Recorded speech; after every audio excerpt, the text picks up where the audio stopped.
네, 오늘도 하나님 앞에 나와 예배하는 우리 모든 성도님들에게 하나님께서 말씀의 은혜로 함께 해주시기를 간절히 축복합니다. 지난달에 시청에서 저한테 전화가 왔어요. 시청에서 왜 저를 찾나 전화를 받아봤더니 우리 교회 때문에 이 지역 주민이 민원을 제기했다는 것입니다. 그 시청 직원 얘기인즉 우리 교회 가까이 사시는 분 가운데 이 밤중에 잠을 자야 되는데 이 십자가 빛 때문에 잠을 제대로 못 자서 어려우니까 좀 십자가 불 좀 끄게 해달라고 민원을 넣었다는 것입니다. 그래서 시청 직원이 십자가 탑은 이게 관청에서 제지할 수 있는 게 아닙니다. 그러니 조금 불편해도 참으시지요. 그랬는데 그분이 도저히 못 참겠다고, 만약에 이 민원이 해결이 안 되면 매일같이 전화할 테니까 알아서 하라고, 그리고 전화를 끊었다는 거예요. 그래서 제가 뭐라고 그랬겠습니까? 아니, 십자가는, 교회 십자가 불은 교회 상징인데 그걸 끄라고요? 말도 안 되는 얘기 하십니다. 만약에 십자가 불빛이 불편하면 이사를 가든지 알아서 하라 그러세요. 제가 그랬겠습니까? 아이고, 그분이 잠을 일찍 주무시나 보네요. 저희 교회 십자가 불빛이 11시 반에는 끄게 해놨는데 그래도 그게 불편했나 보네요. 제가 조정하도록 하겠습니다. 그리고 또 문제가 있다고 전화가 오면 몇 시에 끄면 좋겠느냐고 꼭 물어봐 주십시오. 그러면 제가 거기에 맞춰드리겠습니다. 수고 많으십니다. 그리고 제가 전화를 끊었습니다. 그리고 가만히 보니까는 이 동네에 일찍 주무시는 분들이 있더라고요. 정말 10시도 안 됐는데 불이 딱 꺼지는 거예요. 그래서 안 들어왔나 그리고 며칠을 봤는데 아니에요. 일찍 주무시더라고요. 그래서 일찍 주무시는 분들한테는 또 조금 공해가 될 수도 있겠구나, 이런 생각이 들어가지고 십자가 불빛을 9시 반쯤에 꺼지도록 이렇게 조절을 해놨는데 그 후에 전화가 다시 안 오는 걸 보니까 이제 해결이 좀 된 것 같습니다. 네.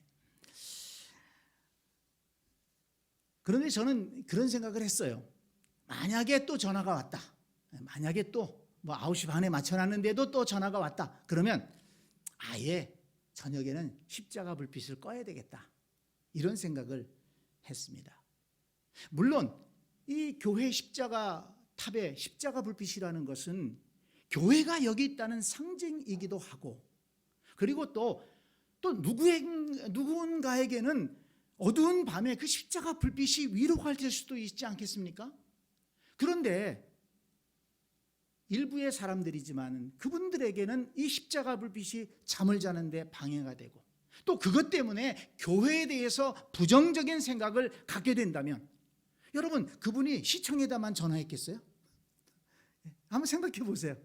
만나는 사람한테 얘기하지 않겠어요? 나 이 도대체 주변에 교회에 있어가지고서 잠을 못 자고 내가 죽겠다고 만나는 사람한테 그러지 않겠습니까? 그러면 이게 뭐가 되겠습니까? 밤에 십자가를 켜놔야만 교회가 아니지 않습니까? 십자가 불빛을 켜놓아야만 하나님께 영광이 된다고 그렇게 성경에 기록한 게 없잖아요. 그건 비본질적인 것이거든요. 십자가 불빛을 켜놓는 것보다 더 중요한 것이 무엇입니까? 교회가 십자가 정신으로 사는 것입니다. 오늘날 많은 사람들이 교회를 비난하는 것 가운데 하나가 무엇입니까? 교회마다 많은 돈을 들여서 정말 십자가 탑을 높이 아름답게 세워놓습니다.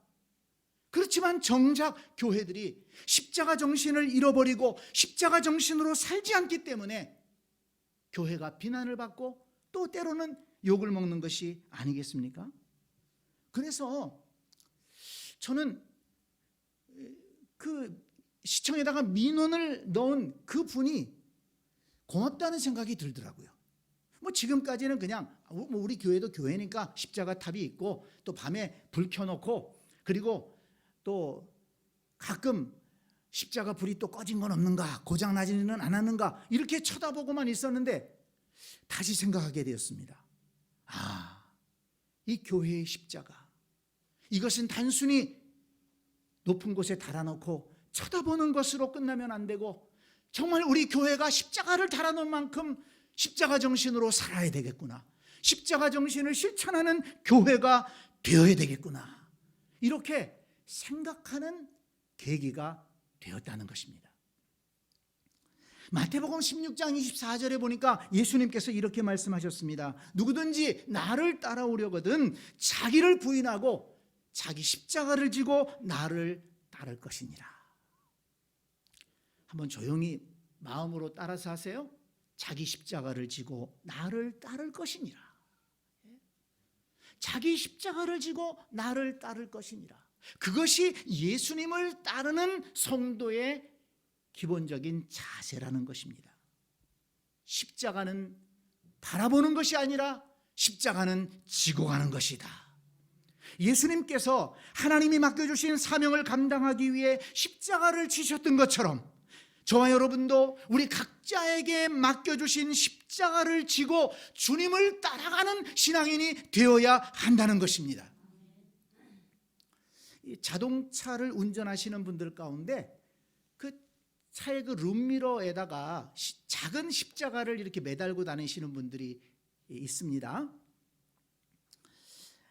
혹시 거기에 작은 십자가를 매달고 다니시는 것이 그 미신을 믿는 분들이 거기에다가 염주를 달거나 혹은 또 어떤 분들은 부적을 차에다가 붙이고 다니는 그런 사람들과 같은 생각으로 혹시 십자가를 그 차 안에다가 걸어놓고 다니는 것은 아닌지 여러분 어떻습니까?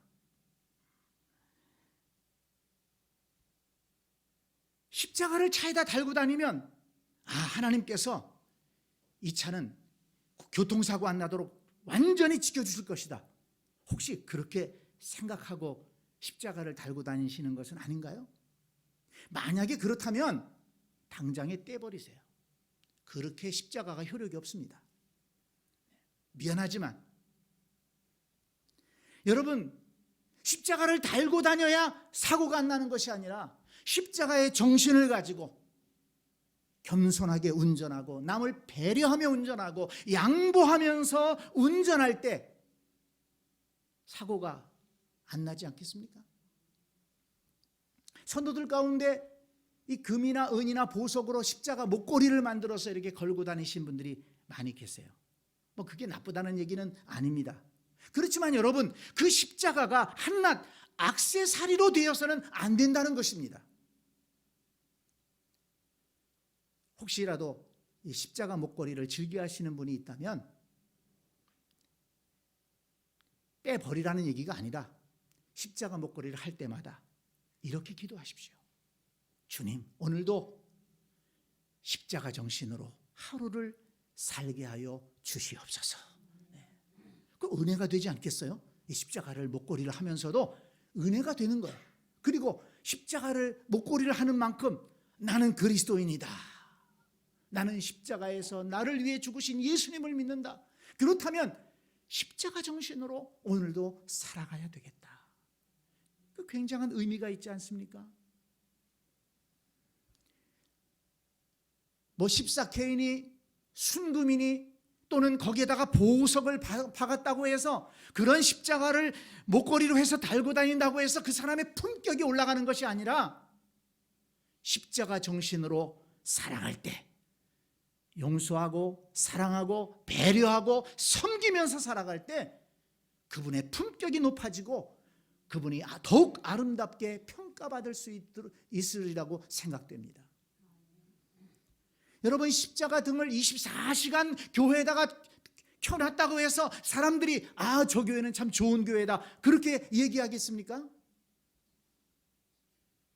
십자가 정신으로 살아가는 교회, 십자가 정신을 실천하는 교회를 지역 주민들은 높이 평가하고 좋아하게 될 것입니다. 성도 여러분, 고난주간을 맞이해서 십자가의 의미를 다시 한번 생각해 보자는 것입니다. 오늘 십자가 목걸이를 건 것은 액세서리로 건 것이 아닙니다. 십자가를 한번 목에다 걸고 다시 한번 십자가를 바라보고 그리고 십자가 정신으로 살아가자. 다시 한번 십자가 정신을 회복하자는 마음에서 오늘 우리 다 같이 십자가 목걸이를 걸고 또 예배를 드리고 말씀을 듣는 것입니다. 그러면 여러분, 저와 여러분이 가슴에 품고 살아가야 할, 또 실천해야 할 십자가 정신은 무엇일까요? 오늘 성경 말씀을 읽고 묵상해 보면 사도 바울은 크게 두 가지를 말씀하고 있습니다. 먼저 십자가 정신은 죄에게 종로로 타지 않는 것이다. 이것을 말씀합니다. 죄에게 종로로 타지 않는 것이 십자가 정신이다. 오늘 본문 6절 말씀을 보시기 바랍니다. 우리가 알거니와 우리의 옛사람이 예수와 함께 십자가에 못 박힌 것은 죄의 몸이 죽어 다시는 우리가 죄에게 종로로 타지 아니하려 함이니 라고 했습니다. 또 11절 12절 말씀도 보세요. 이와 같이 너희도 너희 자신을 죄에 대하여는 죽은 자요 그리스도 예수 안에서 하나님께 대하여는 살아있는 자로 여길지어다. 그러므로 너희는 죄가 너희 죽을 몸을 지배하지 못하게 하여 몸의 사욕에 순종하지 말고 라고 했습니다. 이 말씀에서 강조하고 있는 것이 무엇입니까? 죄에 대하여 죽어, 죄에게 종노릇하지 말고 죄가 몸을 지배하지 못하게 하라, 이것입니다. 그냥 죄 짓지 말라는 게 아니에요. 죄 짓지 말아라, 이 정도가 아닙니다. 죄에 대해서는 죽어라. 죄가 너희를 지배하지 못하게 해라.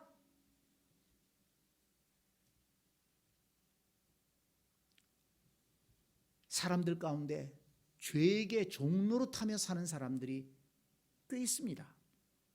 본인은 그렇다고 얘기를 하지 않아요.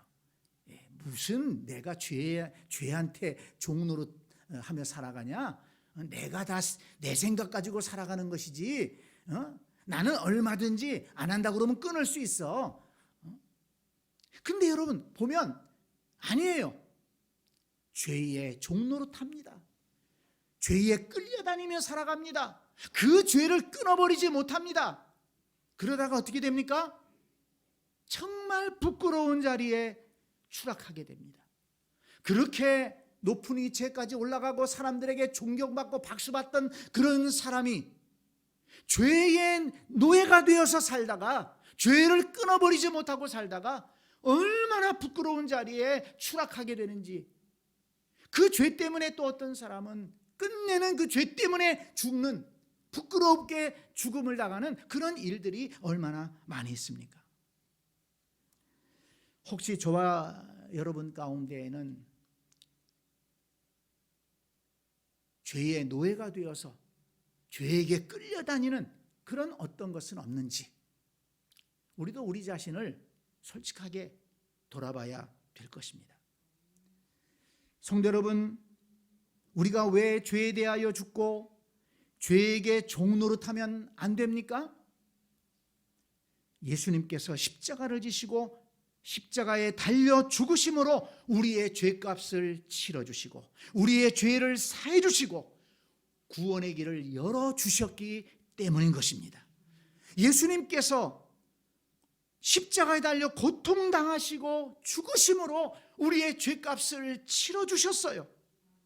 우리에게 그런 고통을 당하심으로 우리에게 새 생명을 주셨습니다. 우리를 하나님의 자녀되게 하셨습니다. 이것을 우리가 알고 있다면, 우리가 이것을 믿고 있다면 어떻게 우리가 계속해서 죄의 종노릇할 수 있다는 말입니까? 평생 술을 못 끊고 술독에 빠져 살다가 이 간이 다 망가져가지고 죽게 생겼는데 그 아들이 효자예요. 그래서 그 아들이 아버지 살리겠다고 자기 간을 이식해 줘가지고 그래서 아버지가 건강을 회복한 그런 이야기를 여러분 가끔 들어보셨을 겁니다. 그런데 그 아버지가 아들의 간을 이식받아가지고 살아서 건강을 회복한 다음에 아싸 이제는 또 이제 건강해졌으니까 또 이제 술 먹으러 가야지. 여러분 그러면 되겠어요? 그런 사람이 있다 그러면 뭐라 그러겠습니까? 아니 당신 아들이 목숨을 내걸고 간을 떼줘가지고 당신 다시 살았는데 또 술 먹어? 제정신이야? 그러지 않겠어요? 그렇습니다 여러분. 예수님이 죄로 인해 죽게 생긴 우리를 살리기 위해 하신 것은 간 이식 정도가 아닙니다. 십자가에 달려 죽으셨습니다. 그 모진 고통을 당하셨습니다. 하나님이신 예수님께서 십자가에서 죽으심으로 우리의 죄를 사하시고 우리를 구원하시고 영생의 길로 인도하셨습니다. 우리가 이것을 알고 있다면, 우리가 이것을 믿고 있다면 우리는 더 이상 죄에게 종노릇하며 살면은 안 된다는 것입니다. 그래서 베드로전서 4장 1절로 3절에 보니까 이렇게 말씀하고 있습니다. 그리스도께서 이미 육체의 고난을 받으셨으니 너희도 같은 마음으로 갑옷을 삼으라. 이는 육체의 고난을 받은 자는 죄를 그쳤음이니 그 후로는 다시 사람의 정욕을 따르지 않고 하나님의 뜻을 따라 육체의 남은 때를 살게 하려 함이라. 너희가 음란과 정욕과 술취함과 방탕과 향락과 무법한 우상 숭배를 하여 이방인의 뜻을 따라 행한 것은 지나간 때로 족하도다. 지나간 때로 족하도다.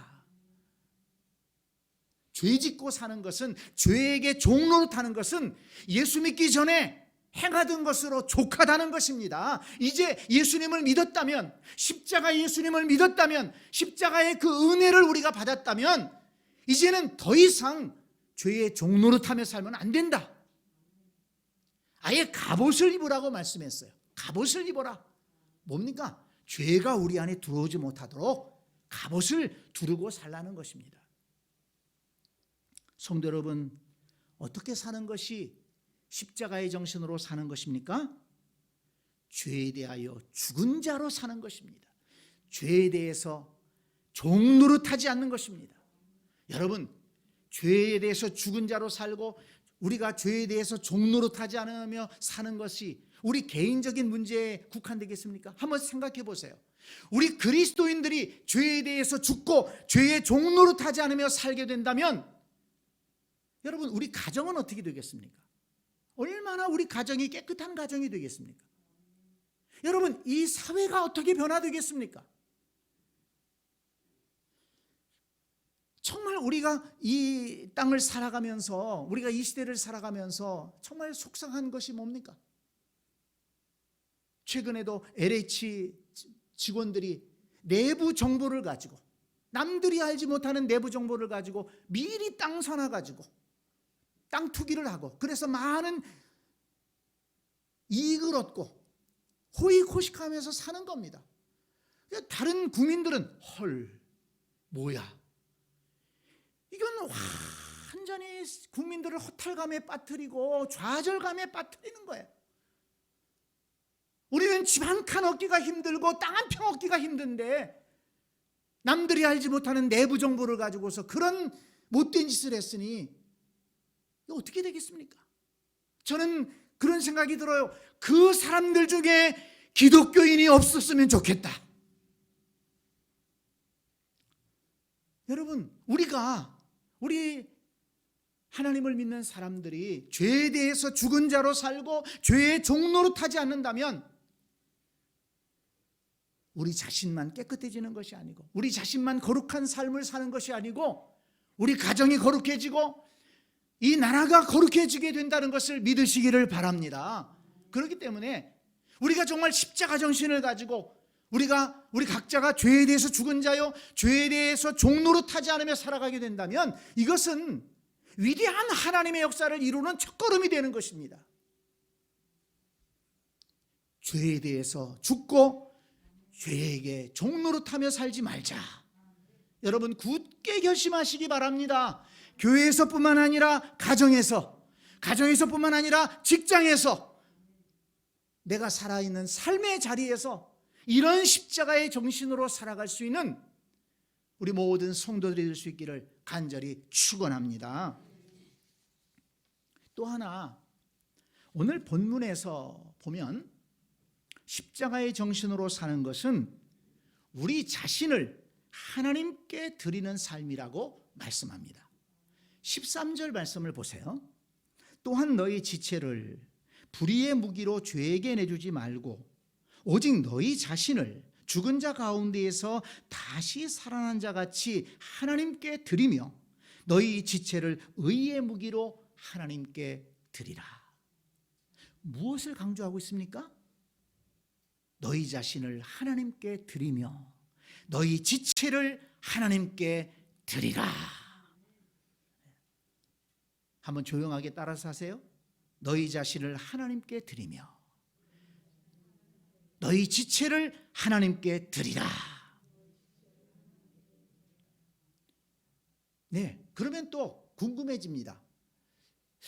우리 자신을 하나님께 드리고 우리 지체를 하나님께 드린다는 것은 또 무엇인가? 우리가 잘 알고 있는 로마서 12장 1절을 보니까 이렇게 말씀하고 있습니다. 그러므로 형제들아, 내가 하나님의 모든 자비하심으로 너희를 구원하노니 너희 몸을 하나님이 기뻐하시는 거룩한 산제물로 드리라. 이는 너희가 드릴 영적 예배니라. 아멘. 우리의 몸과 마음을 다해 하나님을 예배하는 것이 바로 우리 자신을 하나님께 드리는 것이다. 이렇게 말씀하고 있습니다. 우리 몸으로 하나님을 예배하는 것이 십자가 정신으로 사는 것이다. 여러분 잊지 마시기를 바랍니다. 여러분 예배가 뭡니까? 예배를 왜 드립니까? 우리가 하나님을 예배하는 것은 하나님의 은혜에 대한 보답입니다. 하나님께서 우리에게 은혜를 베풀어 주셨기 때문에 우리가 감사하는 마음으로 하나님을 찬양하고 높여드리는 것이 예배입니다. 그런데 여러분 생각해 보세요. 하나님의 은혜 가운데 가장 큰 은혜가 무엇입니까? 바로 십자가의 은혜인 줄 믿습니다. 한 아버지가 초등학교에 막 들어간 아들을 데리고 교회를 가서 같이 예배를 드리는데 그 아들이 아버지한테 묻는 거예요. 아빠, 저 강대상 뒤에 왜 큰 더하기 표시를 걸어놨어요? 목사님 산수 공부하시나요? 아빠가 저거는 더하기 표시가 아니고 십자가야. 그렇게 얘기를 해줬다고 합니다. 그런데 그냥 아들한테 그렇게 얘기를 하고 예배를 드리는데 마음에 은혜가 되더라는 것입니다. 그래, 십자가는 더하기 표시가 맞지. 십자가 때문에 내 인생에 하나님의 은혜가 더해졌고 십자가 때문에 내게 영생의 축복이 더해졌고 십자가 때문에 내 삶에 하나님의 축복이 더해지지 않았는가? 그렇다면 십자가는 더하기 표시가 맞다. 그런 깨달음이 오면서 은혜가 되더라는 것입니다. 그렇습니다, 여러분. 십자가는 더하기 표시입니다. 십자가는 저와 여러분의 인생에 영원한 생명을 더해 주었습니다. 십자가는 저와 여러분에게 하나님의 자녀의 권세를 더해 주셨습니다. 십자가는 저와 여러분에게 사랑과 용서하는 삶을 더해 주었고 기쁘고 감사하는 삶을 더해 주었습니다. 그래서 십자가는 하나님의 능력이다. 하나님의 은혜와 축복을 더해주는 능력이라는 것입니다. 십자가가 없었다면 저와 여러분의 인생이 이처럼 귀한 것들을 받아 누릴 수 있었겠습니까? 사실 예수님을 믿기 전까지는 우리는 빼기 인생이었습니다. 마이너스 인생이었습니다. 에덴 동산에서 쫓겨났던 아담과 하와처럼 우리도 천국에서 쫓겨날 수밖에 없는 존재였습니다. 죄와 허물로 영원히 죽을 수밖에 없는 존재였습니다. 마이너스 인생을 살다가 그저 영원히 죽을 수밖에 없는 존재였습니다. 그러나 십자가에서 우리를 위해 죽으신 예수님을 믿음으로 그 모든 죄와 허물을 용서받을 수 있는 길이 열렸고 의롭게 되어서 하나님의 자녀의 신분이 회복되었음을 믿으시기 바랍니다. 오늘 본문 7절은 말씀합니다. 이는 죽은 자가 죄에서 벗어나 의롭다 하심을 얻었습니다. 의롭다 하심을 얻었습니다. 예수님 때문에 의롭다 하심이 우리에게 더해진 것입니다. 십자가에서 죽으신 예수님 때문에 의롭다 하심이 더해지고, 의롭다 하심이 더해지니까 영생을 얻게 되었고, 영생을 얻게 되니까 천국에서의 복된 삶을 살게 되었다는 것입니다.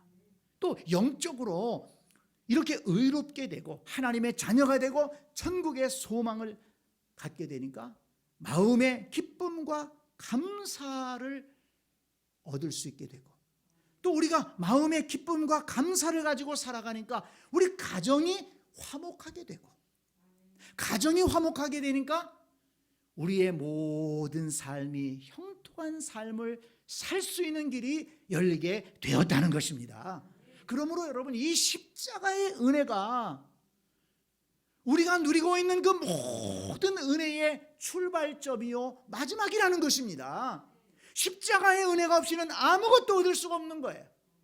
십자가의 은혜 때문에 우리는 구원받았고, 십자가의 은혜 때문에 하나님의 축복도 받고, 십자가의 은혜 때문에 오늘도 하나님이 우리에게 성령을 부어주시고 능력을 부어주셔서 오늘도 우리가 이 세상을 이기며 살아갈 수 있는 것입니다. 그러므로 여러분, 십자가의 정신으로 산다는 것은 이처럼 예수님의 십자가 때문에 저와 여러분의 인생이 마이너스 인생에서 플러스 인생이 된 것을 정말 감사하고, 그 감사하는 마음을 담아서 하나님 앞에 예배하며 살아가는 것이라는 사실을 잊지 마시기를 바랍니다. 그래서 예배가 중요한 것입니다. 마음과 뜻과 정성을 다해서 하나님을 예배하며 살아가는 것, 이것이 십자가 정신으로 살아가는 것이다. 말씀을 정리합니다. 오늘 우리가 이 십자가 목걸이를 하고서 예배를 드리고 있습니다. 십자가 정신으로 살자는 것입니다. 한 번 더 십자가 정신을 다짐하자는 것입니다. 십자가 정신이 무엇이라고 그랬습니까? 죄에 대해서 죽고 죄에게 종노릇하지 않으면서 살아가는 것입니다. 이것이 세상을 밝히는 빛이 될 것입니다. 또한 십자가의 은혜를 기억하고 그 은혜에 감사하면서 하나님 앞에 예배하면서 살아가는 것입니다. 그럴 때 우리 하나님께서 기뻐하시고 십자가의 정신으로 살아가는 우리들에게 더 큰 은혜와 능력을 부어주실 줄 믿습니다. 아멘.